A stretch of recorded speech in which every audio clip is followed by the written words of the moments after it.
નમસ્કાર મિત્રો, આપણે અગાઉ નૃત્યકાર વિશે માહિતી મેળવી. શું તમે જાણો છો કે નૃત્યકાર અને કોરિયોગ્રાફર વચ્ચે શું અંતર હોય છે? તે આપણે આજે મીનાબેન પાસેથી સમજીએ. નમસ્કાર મિત્રો. મિત્રો, નૃત્ય ક્ષેત્રમાં નૃત્યકાર અને કોરિયોગ્રાફર બંને મહત્વપૂર્ણ છે, પરંતુ તેમની ભૂમિકાઓ અલગ અલગ હોય છે. નૃત્યકાર એ વ્યક્તિ છે જે સંગીત પર નૃત્ય કરે છે. કોરિયોગ્રાફર દ્વારા શીખેલા સ્ટેપ્સ અનુસરે છે અને શરીર ભાષા દ્વારા પ્રેક્ષકોને મનોરંજન પૂરું પાડે છે. જ્યારે કોરિયોગ્રાફર નૃત્યની રચના કરે છે, ગીત અને સંગીત પ્રમાણે નૃત્યના સ્ટેપ્સ બનાવે છે અને નૃત્યકારોને તાલીમ પણ આપે છે. કોરિયોગ્રાફર વિશે વધુ સમજીએ તો તે સંગીતના સૂર અને તાલને શારીરિક હલનચલન દ્વારા દ્રશ્ય સ્વરૂપ આપે છે. જો નૃત્ય એક ભાષા હોય તો કોરિયોગ્રાફર તે ભાષાનો લેખક છે.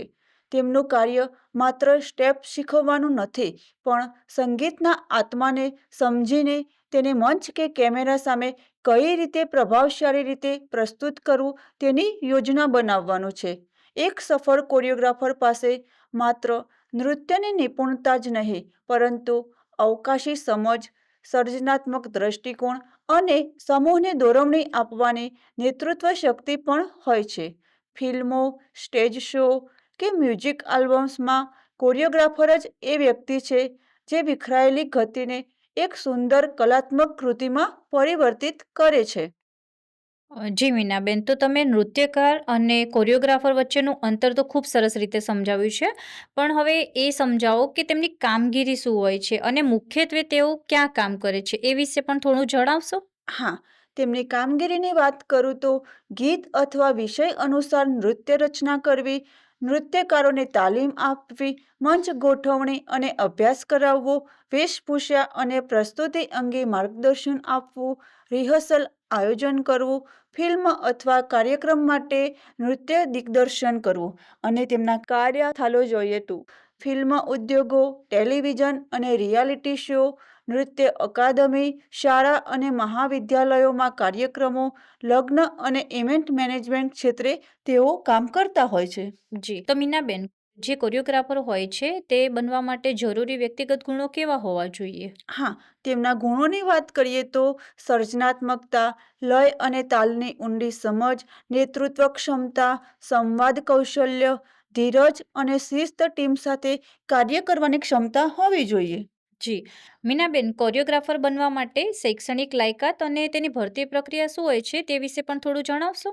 હા, આપણે તેમની શૈક્ષણિક લાયકાત જોઈએ તો કોઈ પણ વિદ્યાશાખામાં ધોરણ 12 પૂર્ણ કરવું, ધોરણ 12 પછી નૃત્ય વિષય સાથે અભ્યાસ કરવો, પરફોર્મિંગ આર્ટ્સ ડિપ્લોમા અથવા સ્નાતક વ્યવસાયિક નૃત્યની તાલીમ લેવી જોઈએ. અને તેમની ભરતી પ્રક્રિયા જોઈએ તો ઓડિશન દ્વારા તક હોય છે, સહાયક કોરિયોગ્રાફર તરીકે શરૂઆત કરી શકાય છે અને અનુભવો અને પ્રતિભા આધારે ઘણી બધી તકો મળતી હોય છે. જી, ખૂબ સરસ મીનાબેન. તો એક બીજો પ્રશ્ન થાય છે કે જે કોરિયોગ્રાફર હોય છે તેમનું માસિક વેતન કેટલું રહે છે? કોરિયોગ્રાફર તરીકે આવક સ્થિર ન હોય. તે તો વ્યક્તિની પ્રતિભા, અનુભવ, લોકપ્રિયતા અને કામના ક્ષેત્ર પર આધારિત હોય છે. ફિલ્મ અને ટીવી ઇન્ડસ્ટ્રીમાં મોટા projects, film, reality show, music video માટે ખૂબ સારી આવક મળે છે. સ્ટેજ શો અને ઇવેન્ટમાં દરેક કાર્યક્રમ માટે અલગથી ફી મળે છે. તેઓ ડાન્સ એકેડેમી, ક્લાસીસ ચલાવીને પણ નિયમિત આવક મેળવી શકાય છે. ફ્રીલાન્સ કોરિયોગ્રાફર તરીકે પ્રોજેક્ટ મુજબ પણ આવક ઊભી કરી શકે છે. Wedding choreography, school, college event વગેરેમાં કામ કરીને તેમનું વેતન તેઓ લઈ શકતા હોય છે.